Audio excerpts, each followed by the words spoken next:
Lux presents Hollywood.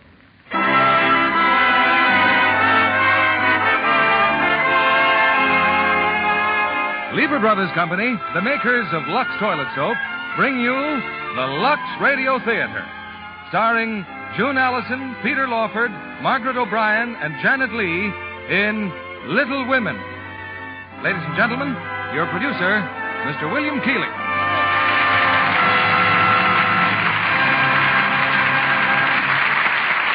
Greetings from Hollywood, ladies and gentlemen. Little Women is one of the most enjoyable stories ever written.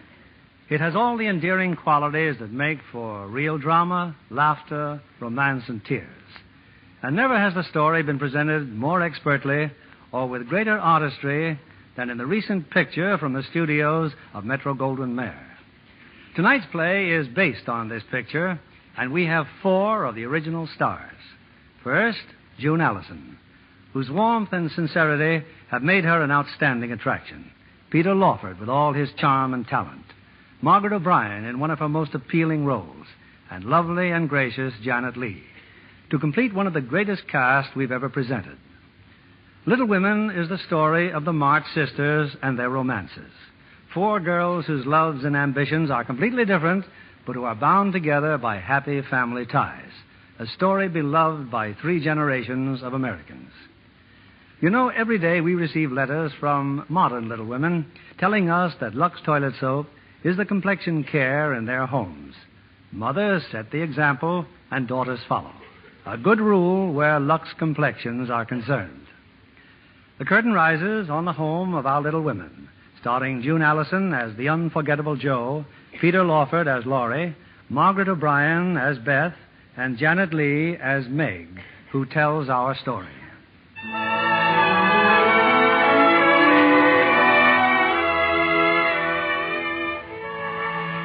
We were 4 sisters, Amy, Jo, Beth, and I. I shall start our story during that winter of 1864 when Papa was still away at war. What a miserable Christmas we all thought. How happy a Christmas it really was. Well, at least we have a Christmas tree, Amy. And I think it's beautiful. Christmas won't be Christmas, Beth, not without presents. Oh, it's dreadful to be poor. I especially feel it because I'm the eldest, and I can remember when we used to be rich. We're better off than a lot of people, Meg.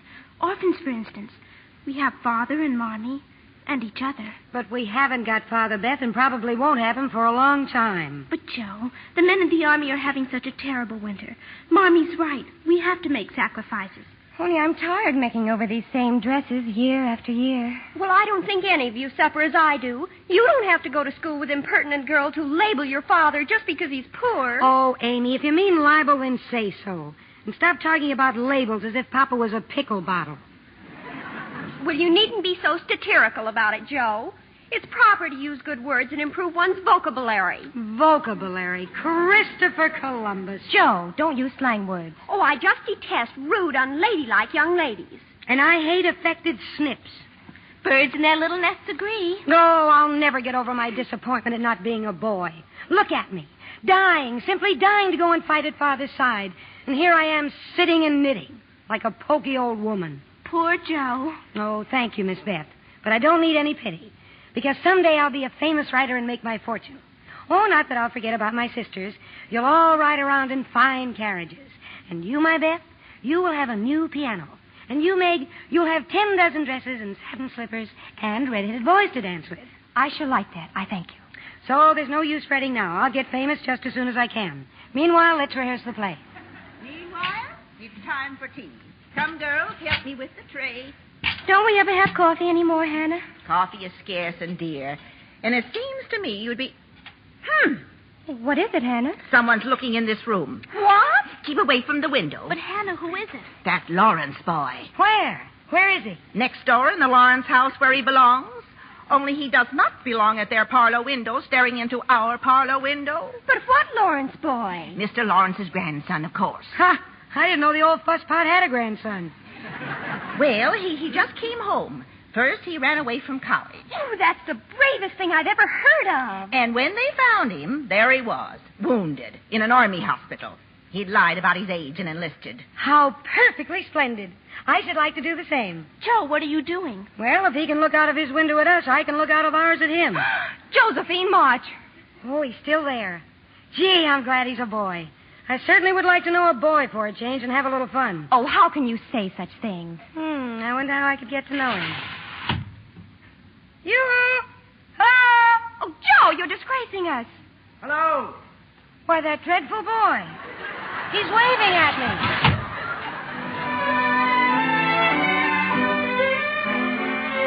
Mommy didn't come home until late that afternoon. She'd been in the village helping poor Mrs. Hummel. As soon as Beth had brought her chair up to the fire, I told Mommy my big news. News, Meg? What news, dear? I saw Mrs. King about the position, Mommy, and she's going to take me $4 a week.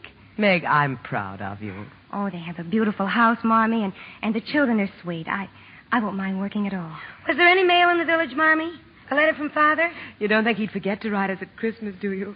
Amy, dear, the letter's in my muff. A letter. A letter from Father. He sent you all a little Christmas message. How do you do? Aunt March. Oh, Merry Christmas, Aunt March. How nice of you to come. Yes, it was nice of me to come. Here, Christmas remembrance for each of you. Meg, Thank you, Aunt March. Joe, Thank you, Aunt March. Amy, Thank you, Aunt March. Beth. Thank you, Aunt March. When I was a girl, my aunts didn't have to come to me. Oh, we plan to visit you tomorrow, Aunt March. One never knows if there will be a tomorrow. Well, have you heard from that foolish father of yours, waltzing away to war and leaving others to care for his family? We're very proud of Father, Aunt March, and there's nobody looking out for us. Joe. Hoity-toity. If your father'd listened to me, young ladies, you'd be better off today. I begged him not to invest his money with that swindler. If I told him once, Forgive me, Aunt March, but that was years ago and has nothing to do with now. Besides, it was our money that got lost, not yours. Don't be impertinent, miss. Oh, it's a waste of time to talk. Nobody listens to me anyhow. Merry Christmas. Merry Christmas, Thank you. Aunt March, I'll walk out to your sleigh with you. And catch a death of cold while you're about it. Aunt March, you still want me to work for you, don't you? Fine time to ask me. Well, I'd like to be your companion. A companion should be companionable, young woman. Yeah, I will be, I promise. I am willing to bury the hatchet. Very well, then. Come over after the holidays. And bring an apron. Hi, thank you, Addie. Merry Christmas.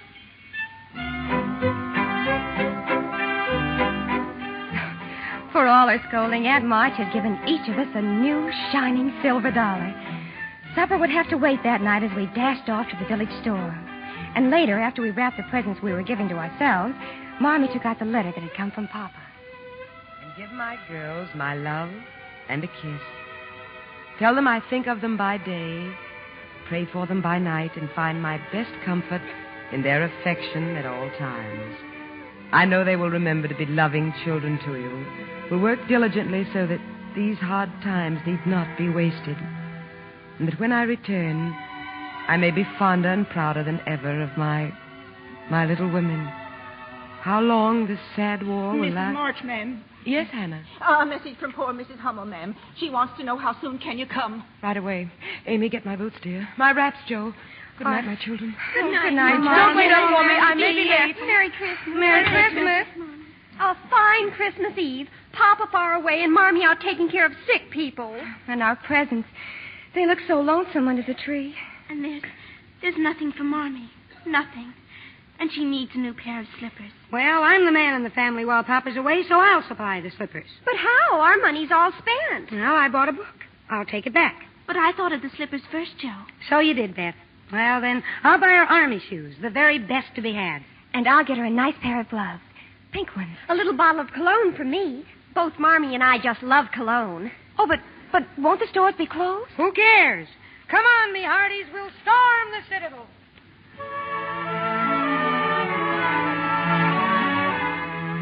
It was long past midnight when Mommy returned. We were huddled at the top of the stairs.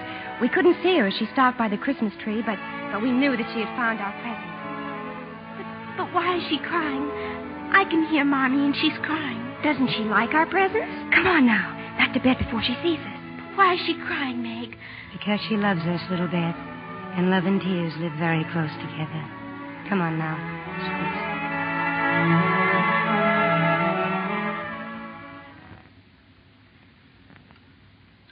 Christopher Columbus. What a breakfast. Look, kidney pie and sausage. Popovers and coffee.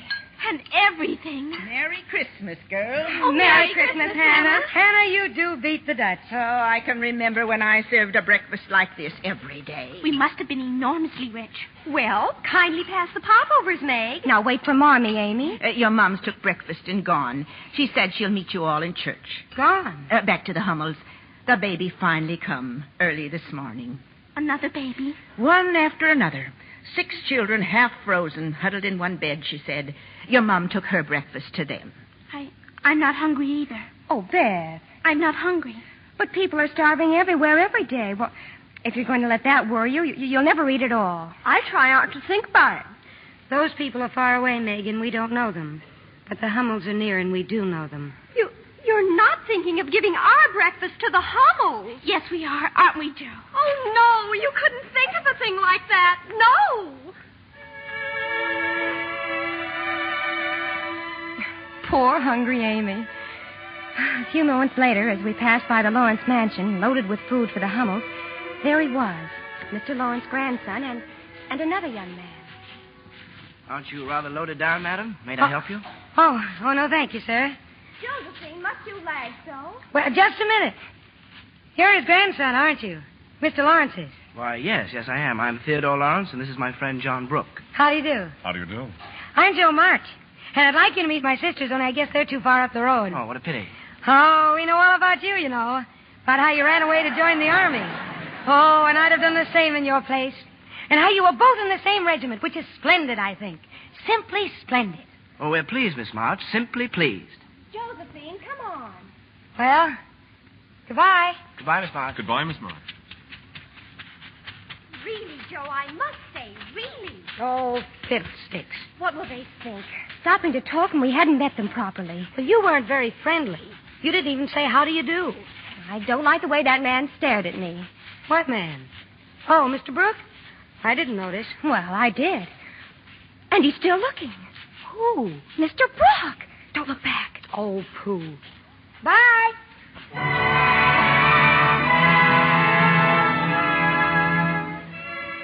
That was a big morning in our lives, surrendering our breakfast to the Hummel children and meeting young Mr. Lawrence and Mr. Brooke.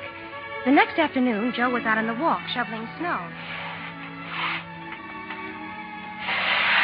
Hello? Hello. Hustle yourself out here and help me. I can't. I have the quinsy. Oh, what a shame. Oh, it isn't contagious. I can have visitors, but I don't know anyone, though. Well, you know me. Well, would you care to come over and keep me company? Well, I'll speak to my mother, Mr. Lawrence. You may expect me, though. Thank you.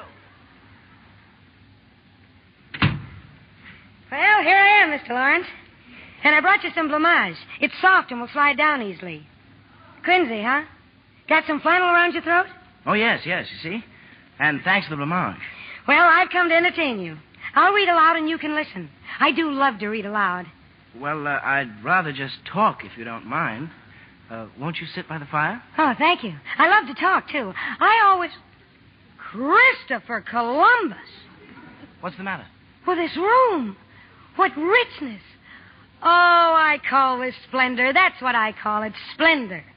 Mr. Theodore Lawrence, you should be the happiest creature alive. Well, it's just a room to me, and it certainly doesn't make me happy. Some tea, Miss March? How many lumps? 1, please. 3. Now, do tell me all about yourself. Oh, of course, I know all about your school and the army. But before that, what? Well, I used to live in Europe with my parents before they died. Oh, I'm sorry. I'm going to Europe, too, you know. Oh, really? When? Oh, well, I don't know exactly. You see, my Aunt March, I've decided to work for her as companion. Oh, and what a nervous, fidgety soul she is, too. Well, anyway, my Aunt March has rheumatism, and the doctor thought that baths. Oh, not that she hasn't got a bath. She has a very nice bath. Mm-hmm. Did you have any baths while you were there, Mr. Lawrence? I mean, for your rheumatism. I haven't got rheumatism. Oh, well, neither have I. But you see, I figured that baths wouldn't do me any harm. That is to say, while I was there, because I've always wanted to go to Europe. Oh, not for the baths, of course. Not at all, but for my writing. Mm-hmm. It's so good for writers. You see, Aunt March... Oh, but you don't know Aunt March. What were you going to say, Mr. Lawrence? Well, it was so long ago, I've forgotten. But I'm not Mr. Lawrence. I'm Laurie. Oh, well. Laurie. How are you getting along with your grandfather, Laurie? Oh, fine. Once I got used to him. Isn't he a holy terror? Ha! You should see my Aunt March. This blamage looks too good to eat. Oh, it isn't. Meg made it. She's the oldest. Oh, she is? You know, John and I were wondering. Why should he wonder? Well, he seems quite taken by your sister's beauty, and, he wondered if there was anybody, anybody she liked. Did he ask you to find out? No. I was just... Well, you may tell Mr. Brooke that we don't like anybody in our house. That is, we like a great many people, but we don't like young men. Oh, we like young men, too, but we don't like young men who wonder about who else we like. Oh. And Meg is too young and too fine, and far, far too clever to bother about who wonders about it. It's ridiculous. I beg your pardon, Miss March. Yes? You're on fire. What? Your dress in the rear. Oh, how clumsy. Well, put it out. Don't just stand there. Oh, I'm sorry. I hope I didn't hurt you. Oh, that's the second dress I've scorched this week. You see, I like to toast myself, and I get too close. I think I better go home. Oh, please don't go. It's dull as tombs here. Is that why you stand at your window looking at us?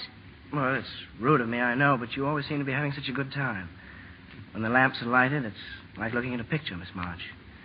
All of you gathered around the fire with your mother. Well, then why don't you come over? Then you'd be a part of the picture. And Marmee is so splendid. Well, my grandfather mightn't approve. He'd say I was imposing. But in spite of that... Oh, Bilge. Oh, I know his face frightens half of Concord, but it doesn't frighten me. Of course, every time I've ever seen him, he's been barking at something.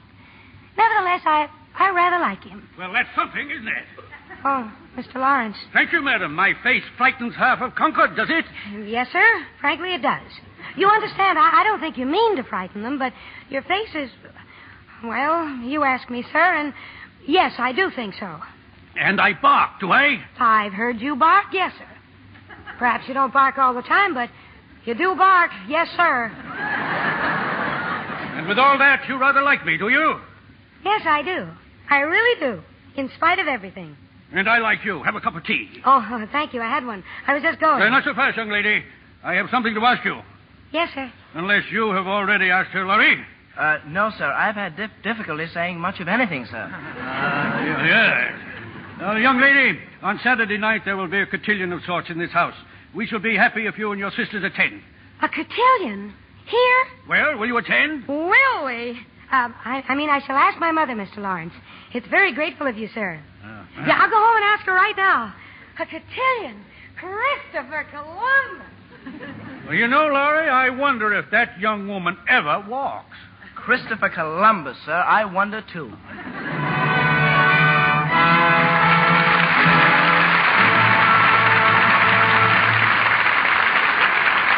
In a few moments, we'll bring you Act Two of Little Women.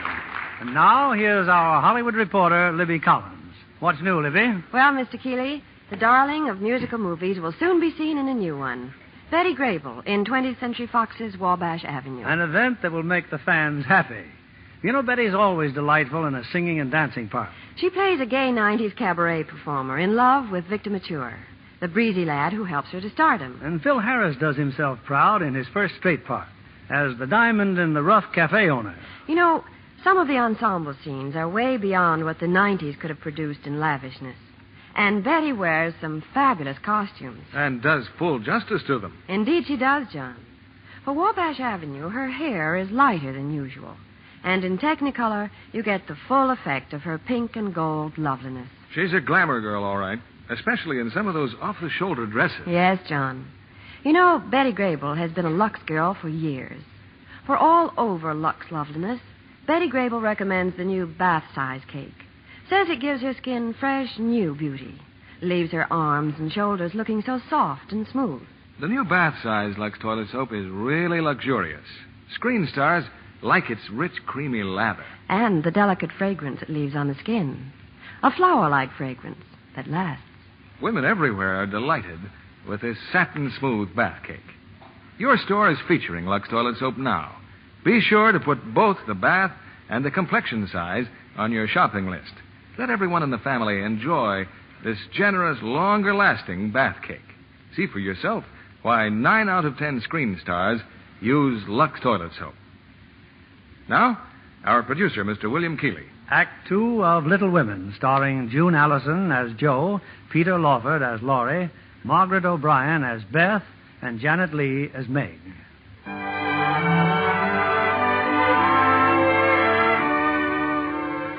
A party. An invitation to a party in the richest, most elegant home in Concord. Oh, no wonder we were so excited when Saturday night finally arrived. Yet, to be completely honest, only Amy and I really wanted to go. You look just lovely, Meg, dear. Thank just you, Mommy. Lovely. Now, where's Amy? Oh, she's painting Joe's dress, Mommy. She's what? Joe's done it again. Stood too close to the fire. Her best dress, too. Oh, no. Beth and I patched it for her, and now Amy's painting the patch to sort of blend it in. Watercolors. Oh, that's splendid, Amy. Splendid. It's right as rain now. But it still shows, Joe. I don't know what you're going to do. Oh, that's very simple. I shall spend the evening sitting in chairs with Beth. Do I really have to go? Do I, Mommy? There'll be all those people. But it would hurt their feelings if you stayed at home. And besides, little Beth, you must learn not to be afraid of people. Well, you at least look most attractive, Beth. But look at me. My shoes are too tight. I have 19 hairpins sticking in my head and a patch on my back, and I feel dreadful. Joe, don't you have your white gloves? Oh, all right. Ooh, how I hate to be elegant. Well, good night, Marmee. Good night, my dear. Good night, Marmee. Now, don't eat too much, Amy, and wait until you're asked. Marmee, you'd think I were a child. Just tell Joe not to stride about and swear. She'll disgrace us. I shall be prim as a dish. Come on, my dears. Let's be elegant or die.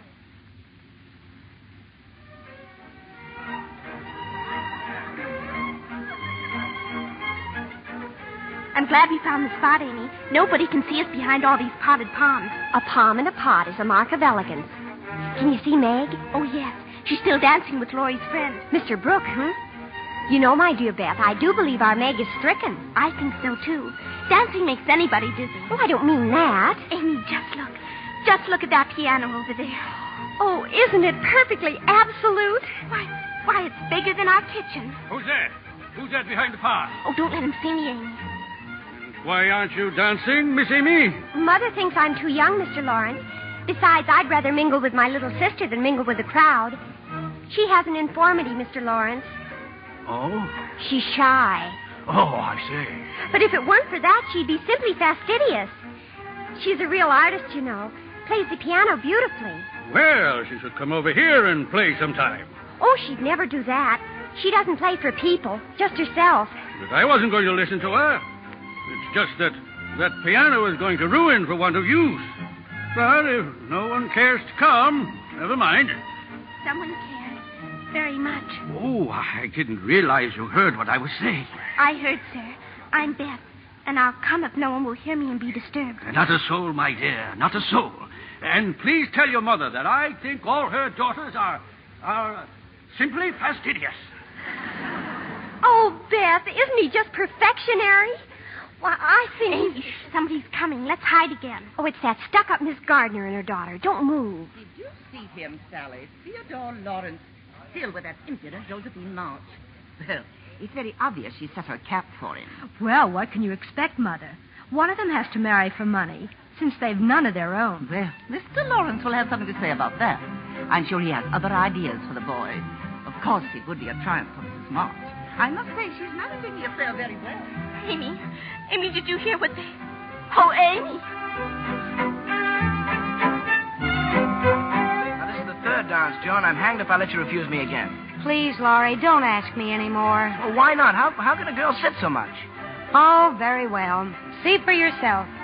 There, I'm patched. Oh, so you did it again, huh? Too close to the fire.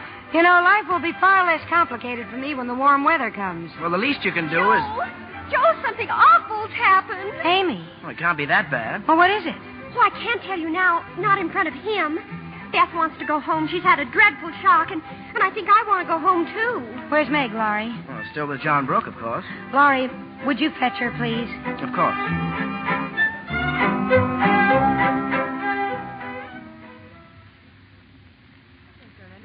Joe coming home from the party so early. Well, I'm glad you all had a nice time. Oh, yes, Marmee. It was splendid. Simply splendid. Mommy, you don't have any plans for us, do you? Plans? Well, you know, like wanting us to marry rich men or something. Well, yes, Joe. I have a great many plans. I want you all to be beautiful, accomplished and good. Of course, I'd like to see you marry rich men, if you love them. But I'd rather see you as the happy wives of poor men, or even respectable old maids, than queens on thrones without peace or self-respect. Oh, I'm never going to get married. Never. Aren't you, my Joe? Now go to bed, sweetheart. Go to bed.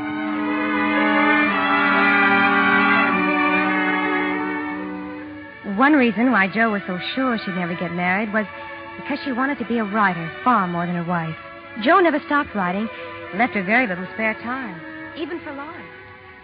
Laurie's here, Joe. He said that you said that Aunt March said you didn't have to go to her house today. Well, Beth, just send him away. He says he's just going to wait until you come down. Oh, I wish he'd realize I haven't time for his nonsense. And what's in that package? Slippers. I made them. Who for? A gentleman. A gentleman? What's the matter with everybody in this family? Oh, but this is an old gentleman. They're for Laurie's grandfather.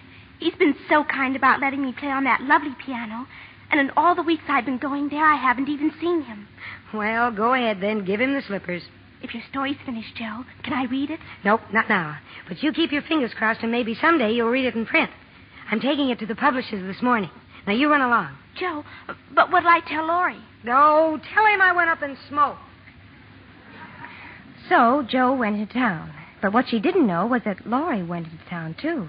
And he waited for her in front of the publishing office. That's not very good manners, Mr. Lawrence, following me. And what about your manners, trying to avoid me all the time? What were you doing in there? What I was doing is a secret. All right, keep your secret. Only I've got one, too. Oh? Something plummy? Something very plummy. Now tell me yours, and I'll tell you mine. All right. Here. A bank draft? Well, read it. Pay to Josephine Marsh the sum of $1. For what? Now turn it over. In full payment for her story entitled The Phantom Hand. Well? $1?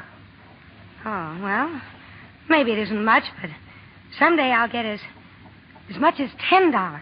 Joe, I just don't understand you. Cooping yourself up in the garret, missing a lot of fun with me, working, and for what? For one measly little dollar. It isn't the dollar. At least that's not all of it. It'll be read in print, and I wrote every word, and people will read it. People I've never even seen.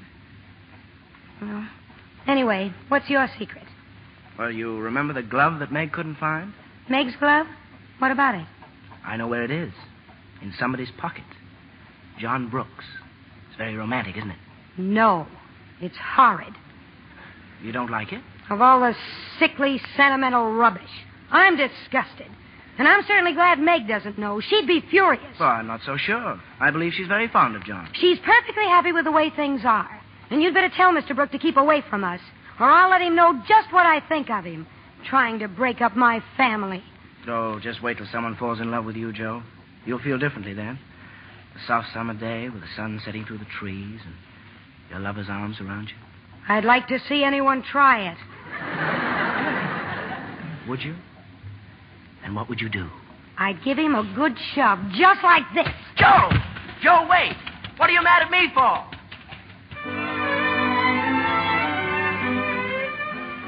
Jo must have run all the way home. I remember how annoyed I was because she burst into the house just as Mr. Brooke was about to leave. He'd been calling on me. She all but knocked him down, too. Well, can't a member of the family even come into the house? Oh, I was never so embarrassed in all my life. Oh, Jo, when are you going to stop your rude, romping ways? Not till I'm old and stiff and need a crutch. Look at you. No hairpins, no combs, running down a public road.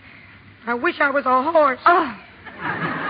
Falling in love, that's what you are. And Amy's not much better either. Always primping and showing off. Bev's the only one I can depend on. Where is she? She's in the parlor. Oh, we just had a big surprise.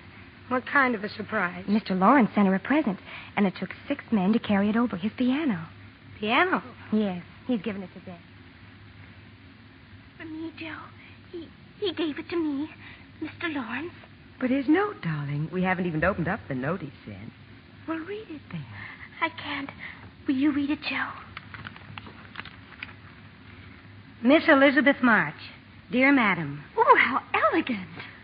I have had many pairs of slippers in my life, but never any that suited me so well as yours.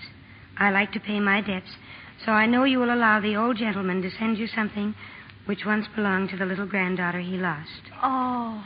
I remain your grateful friend and humble servant, James Lawrence. Aren't you going to play the piano, darling? Not now. I have to go and thank you. Oh, look at her, Marmee. A scared little rabbit going all by herself. The piano's turned her head. She'd never go, not in her right mind.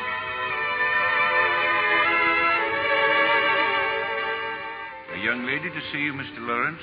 Miss Beth March, the pianist. Well, show her in. Show her in. Good afternoon. Well, can't you come any closer? Yes, sir. Now look at your chin. It's all quivering. But why? I came to thank you, sir. I came to thank you. Little girl.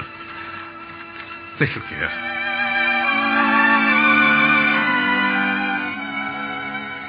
So many things happened in those fast fleeting days, and now in retrospect I see them far more clearly than when they were actually happening.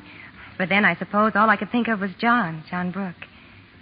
But one event struck all of us, like a bolt of lightning. A telegram from the War Department. So your father's in the hospital, eh? Wounded. Marmie's packing now, Aunt March, and she sent me to ask for your help. She needs $25 for the fare. Oh, she does, Miss Jo. I begged your father not to go in the first place, but nobody listens to me. Not until they get into trouble. Oh, Aunt March, what's the use of all that now? The train leaves in 2 hours. Always interrupting me. But you'll listen this time. No, because... I won't. I only came here because Marmie says she's not too proud to beg for Father. Well, I am. I'm too proud to beg for anyone. I'd rather streak this sweet than ever come to you again. Stubborn, obstinate, rude. Josephine, come back here. Come back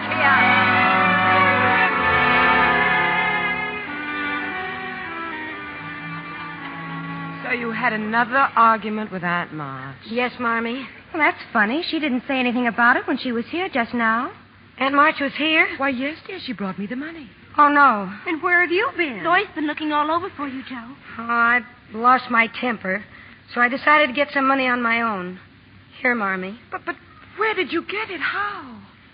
Well, look. Oh, Joe. Joe, your hair, your beautiful hair. Oh, my poor Joe. Amy, look.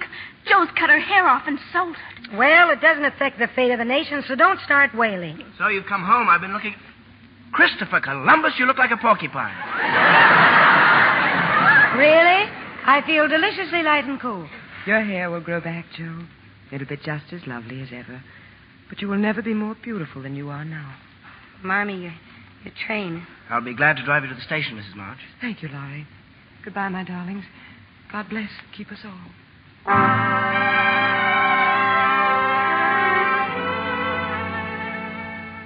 Never was our house as empty as now. Father wounded in a hospital. How badly we didn't even know, and now Marmie had left us too. And then came the worst disaster of all. Come on in, Beth. Lunch is all ready. How are the Hummels, dear? Did you help them like Marmie said? Don't come near me. Beth, what is it? The baby. The Hummel's baby. The baby's dead, Joe. The baby's dead. Oh, no. I tried to warm her feet, but she was so cold and lay so still. Then I knew she was dead. The doctor gave it. He said it was scarlet fever. Oh, Beth. Look at her. Look at her face. No, keep away from me. I'm too funny. I'll put her to bed. Joe, run for Dr. Barnes.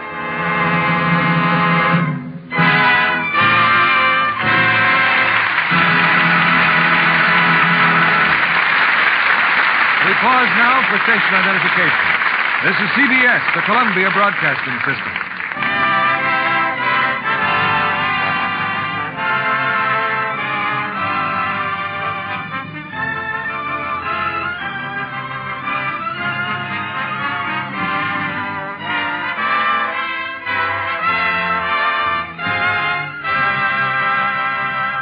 In a few moments, we'll continue with Act 3 of Little Women. We're delighted to have with us tonight the well-known musical comedy star of stage and screen, Miss Benevenuta. Welcome to the Lux Radio Theater, Miss Venuta. Thank you, Mr. Keeley. I understand you've been appearing with Betty Hutton in Metro-Goldwyn-Mayer's new Technicolor musical, Annie Get Your Gun. Mm-hmm, and I think it was the most exciting experience I've ever had.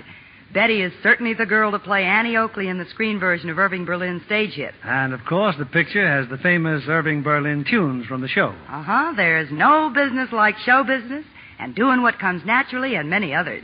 At the preview, the audience came out as thrilled as though they'd attended a Broadway opening. And at the same preview, feminine fans discovered a new romantic singing star when they saw Howard Keel as Frank Butler. And don't forget Louis Calhern as Buffalo Bill and Edward Arnold as Pawnee Bill. Weren't they wonderful? They were indeed. But this will interest you, Mr. Keeley. I know the whole cast feels that much of the credit for the picture should go to George Sidney for his fine direction. I agree. And I'm sure everyone in MGM's Annie Get Your Gun was charmed by Betty's high spirits and beauty. I'll wager that when they saw you and Betty, they said, what lovely Lux complexions. Thank you. Those of us who have camera close-ups to face give our skin the best care we know. Mr. Kennedy, both Betty and I are devoted to our daily Lux soap facials. Those facials really work, don't they? Yes. It's such a quick, easy care, but it certainly does the trick. Recent tests by skin specialists prove that.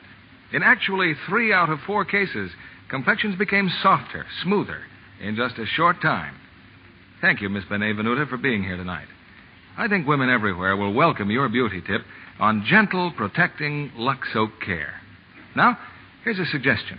Your store is featuring Lux Toilet Soap now. Be sure to put both the complexion and the big bath size on your shopping list. See what quick new loveliness this fragrant white soap will give your skin. Remember, 9 out of 10 screen stars use Lux Toilet Soap. Now, Mr. William Keeley, our producer.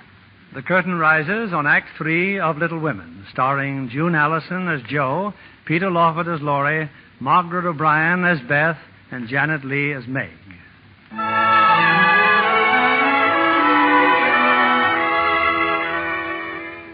Those were the darkest days of our lives. But our prayers were answered, and our little sister Beth was spared. Marmee was home by now, and then the glorious day when Papa came back to us, too. Thin and worn and weak, but home again.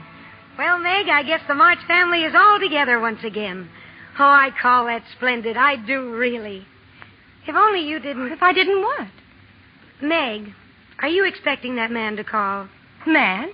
Well, if you mean John Brooke, Joe. Well, I hope you don't think you're in love with him. Because I can tell you that you're not. I'm not?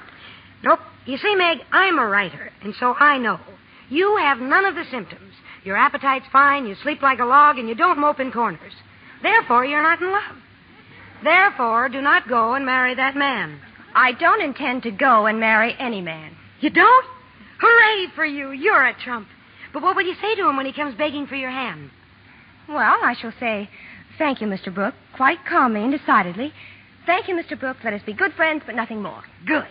Hand him the mitten, Meg, and then maybe things around here will be the way they were when... Oh, no. Oh, no, what? Joey's here. Look, the veranda. You're in luck. You can tell him off right now.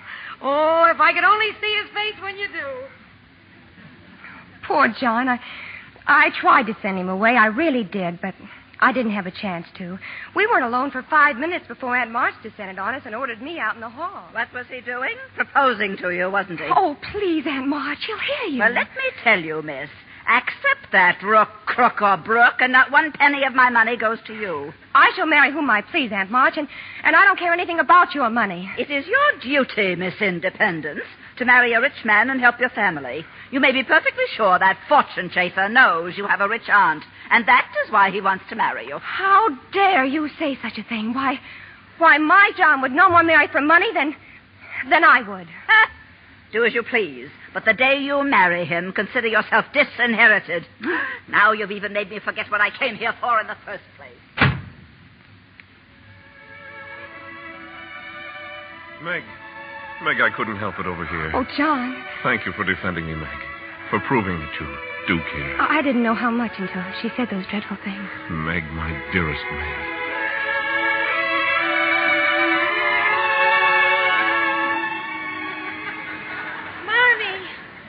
Do something. Joe, what is it? Go downstairs, quick. John Brooke is acting dreadfully, and Meg likes it.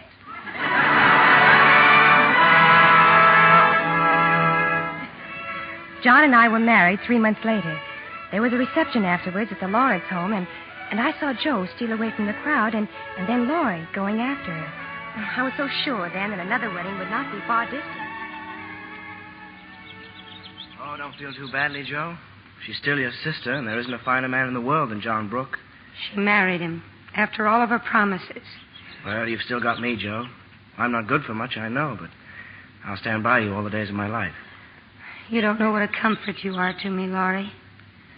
Joe, will you listen to what I want to tell you? No, Laurie. Don't say it.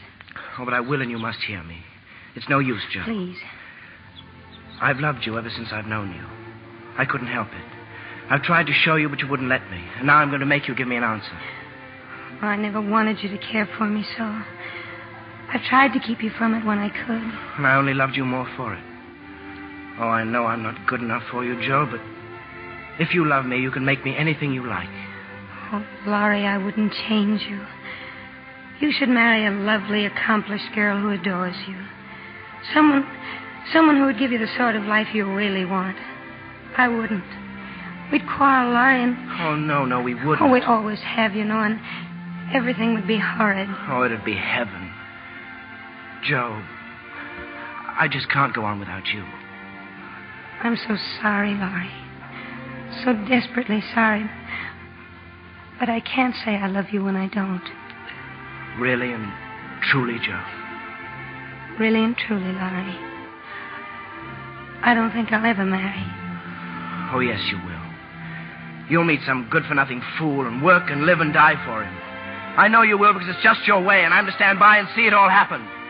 But I'll be hanged if I will. Laurie, where are you going? To the devil. Laurie!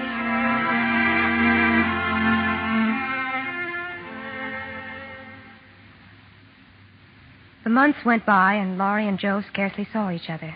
And then, throughout March, Joe heard of a position in New York. A good family in need of a governess. Oh, I've always wanted to go to New York, Marmee. Why, they have the finest libraries and theaters there. And in my spare time, I can write. Let me talk it over with Father, my darling. I've already asked him. He says it's up to you. It might be good for you, Joe. Oh, it would. And I won't stay forever. A year, maybe. And when I come back, why, everything will be just the same as it used to be. I have no little ones anymore, Joe. Oh, you have Beth, Marmee, and Amy? Yes, Joe. Yes, of course.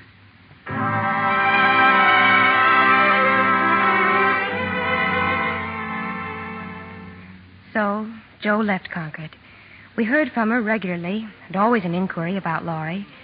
And after a while, always a passing mention of a tutor in the household, a foreigner named Professor Bear. Was ich leide, allein und Oh, Miss March. Oh, please don't stop, Professor Bear. It's so beautiful. Thank you very much. What is that song? I've heard you play it before. It's called Nur wer die Sehnsucht kennt. Do you understand German, Miss March? No, I don't. The words are by a famous writer, Goethe.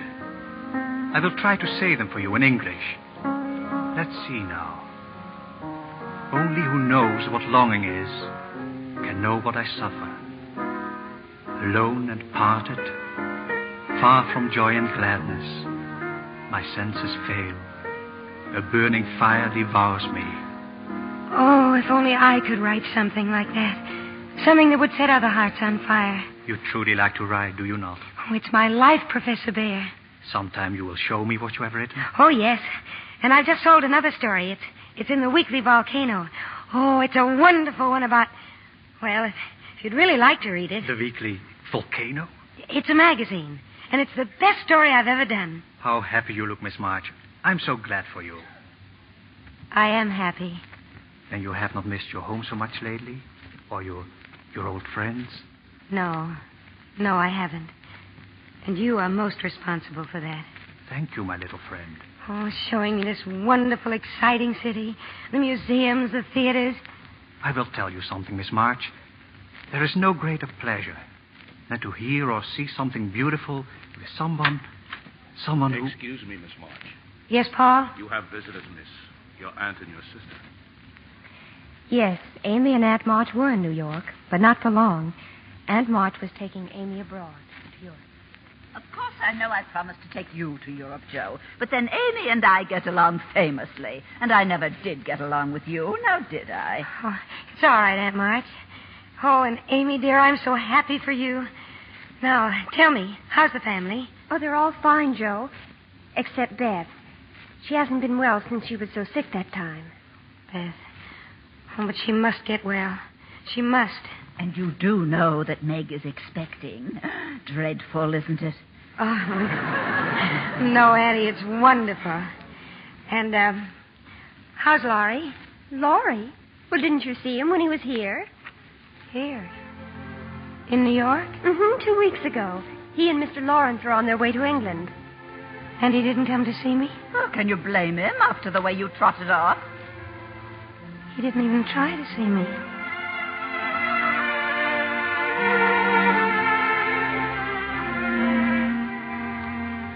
Yes, Miss March. I have read every one. All your stories. Thank you for lending them to me. Well, Professor Bear?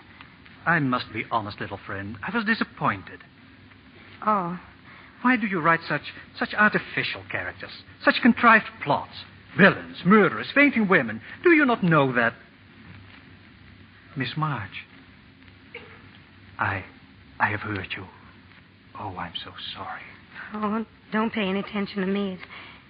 It's just that everything happens at once. Everything? Well, my little sister is ill, and my trip to Europe will never be, and Laurie. Laurie? Oh, yes, your friend. He was in New York. He didn't even try to see me. What a fool he must be. And I chose this moment to criticize your writing. Oh, no. No, I always knew my stories weren't very good, but you see, they help at home to pay the bills. Yes. Yes, that is what I thought. And I said to myself, maybe I have no right to speak to her, for she does have talent. Have I really? Great talent, little friend. And I say to you, sweep first the mud in the street before you are false to that talent. Say to yourself, I will never write a single line which I have not first felt in my own heart. Say to yourself, when I'm young, I will write the simple, beautiful things I know and understand. Will you do that, Josephine? I'll try. I have a rich friend. He's a publisher. When you are ready for it, I will see that he reads what you write. Thank you, only I'm going back to Concord. I'm going home. Going? Home? It's where I belong. Then I will not see you again? Yes. Go back to your home and write your stories. And maybe someday I will see you there, in your home.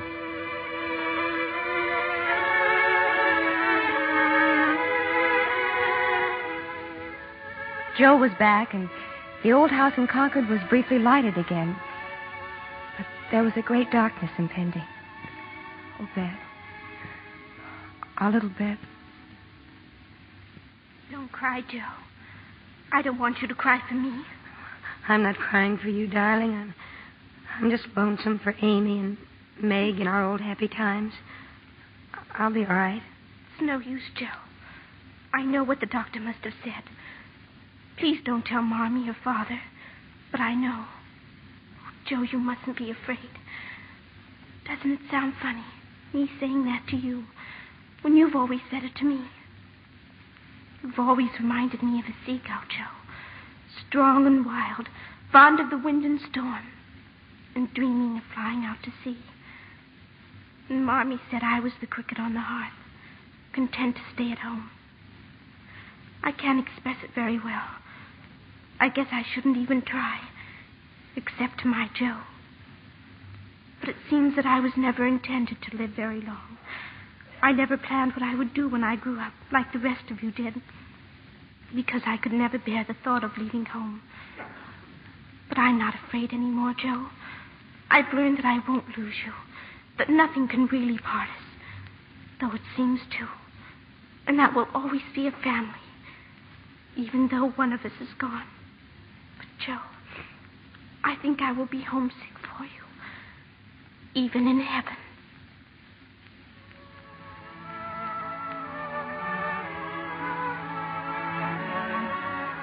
In April, when my baby was born, I named her Elizabeth, in memory of my sister. After we had lost Beth, no one saw very much of Jo. She'd shut herself up in the garret writing. But then one day she came to visit me. It's all finished, Meg. My novel. I'm on my way to the post office now. Oh, Jo, how wonderful. Can I read it? When it comes back. Oh, maybe it won't come back. Maybe they'll publish it. I'm not sending it to a publisher. It's going to Professor Bear. Oh, you write to him often, don't you? Yes, I do. And he knows what I'm writing about. I mean, he understands me, Meg. Well, I think it's splendid. We had a letter, Jo, from Laurie. Oh? Jo, how would you feel if you heard that Laurie was learning to care for someone else? Amy? Yes. They're all in Paris now. Then I wouldn't mind at all, Meg. How could I? Well, it's just that you seem so alone, Jo. I thought that if Laurie came back again, you might... No. Amy and Laurie. I'm truly glad, Meg. Truly glad.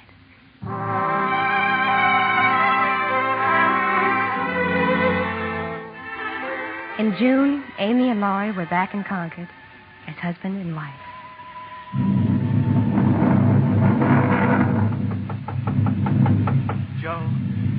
Jo, are you busy? May I come in? Laurie.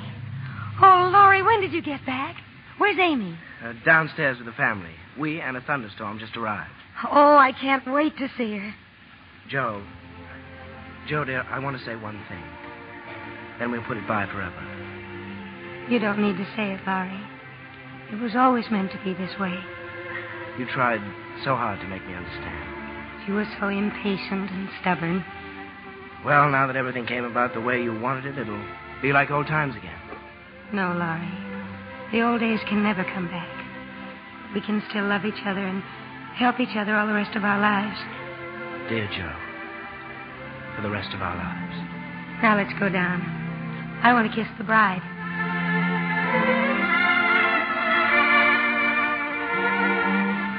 It was a wonderfully happy reunion that day. Even Aunt Marcia was reasonably cheerful. Only if Beth... During the party, Laurie heard someone at the front door. I beg your pardon. Is Miss March in? Miss Josephine March? Why, yes. Won't you come in? Oh, but there are guests? Well, yes, but... I will go. If you will just give her this, please. Oh, yes, of course. Thank you. This is for you, Jo. Why, thank you, Laurie. Oh, it isn't for me. Some man Well, just... open it up, Jo. Don't just look at it. Why, it's a book. Yes. Yes, Mommy. My Beth by Josephine March. Jo, it's your book. It's been published. Well, why didn't you tell us? Published a book? Who left it, Laurie? Well, a man with sort of an accent. Oh, where is he? Well, he wouldn't come in. He went away. Oh, no. He couldn't have. He couldn't have. Jo, come back. It's pouring outside. Professor Bear? Miss March, Josephine. Where are you going? Back to the railroad station. I came to bring you your book. My friend published it, you see. He has great hopes. He thinks... Oh, never mind what he thinks. Did you like it? It has such truth, such simple beauty. But I cannot tell you what is deep in my heart. And you were going away. I might never have seen you again. Oh, please come back. I couldn't intrude you as guests. Oh, no, it's just my family. My sister's come home. Amy. She's married to that man I told you about. Laurie? Yes. Oh. And it's the first time we've all been together in such a long time. You will come back? Oh, please. Please, Joe. Just one moment before... Yes? I have a wish to ask something. Would you... I have not the courage to think that, but if I could hope that... I know I shouldn't have asked. I have nothing to give you but my heart, which is full, and these hands which are empty. Then take my hands in yours. Joe, my darling. Oh, let me keep them there forever.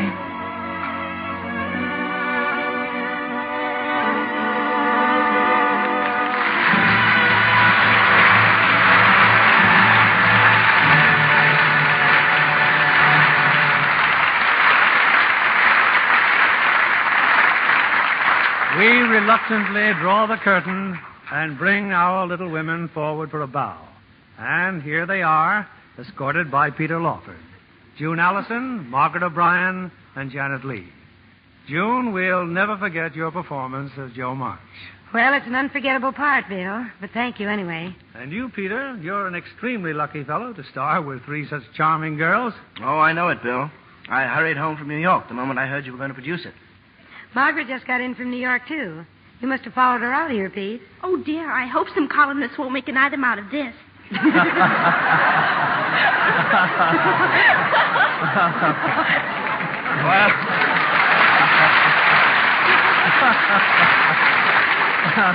Well, little women, you are a very attractive item. Incidentally, June, did you know that Bill Keeley once played her Little Women on the stage? No, I didn't. When was that, Bill?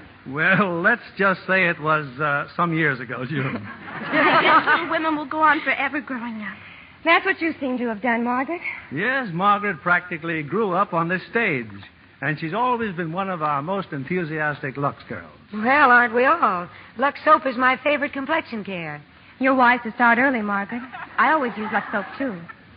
June, I know you've been starring in a picture at MGM called The Reformer and the Redhead. I can guess who the Redhead is, but who's the Reformer? Oh, it's a new actor named Powell. Dick Powell. It's a little different role for him, and one I hope he won't try around the house. I'm quite happy with the way things are. What's your play going to be next week, Mr. Keeley? It's the 20th Century Fox comedy hit, Father Was a Fullback. A rollicking story of a football coach who has as much trouble raising two daughters as he does winning a football game. We're delighted to welcome back for her original role the glamorous Maureen O'Hara, and co-starring with her the very popular Paul Douglas. It's a comedy the whole family will enjoy. Well, we'll be listening, Bill. Good night. Yes, Good night. Good night. It's a wonderful evening.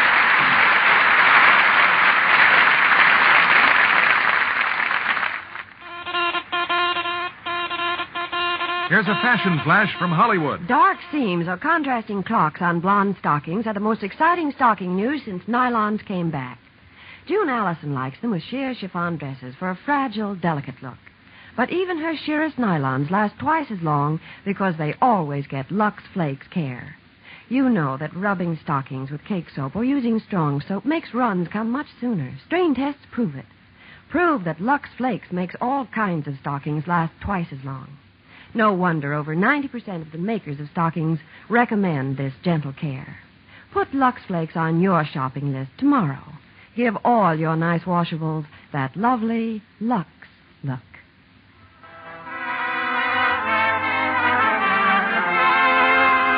Lever Brothers Company, the makers of Lux Toilet Soap, join me in inviting you to be with us again next Monday evening when the Lux Radio Theater presents Paul Douglas and Maureen O'Hara in Father Was a Fullback with Betty Lynn. This is William Keeley saying good night to you from Hollywood.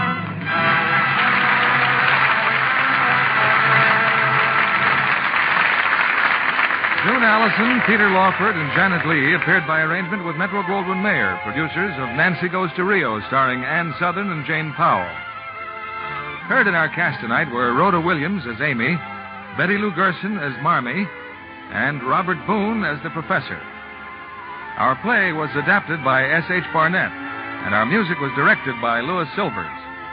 This is your announcer, John Milton Kennedy, reminding you to join us again next Monday night to hear Father Was a Fullback, starring Maureen O'Hara and Paul Douglas with Betty Lynn. Stay tuned for My Friend Irma, which follows over these same stations.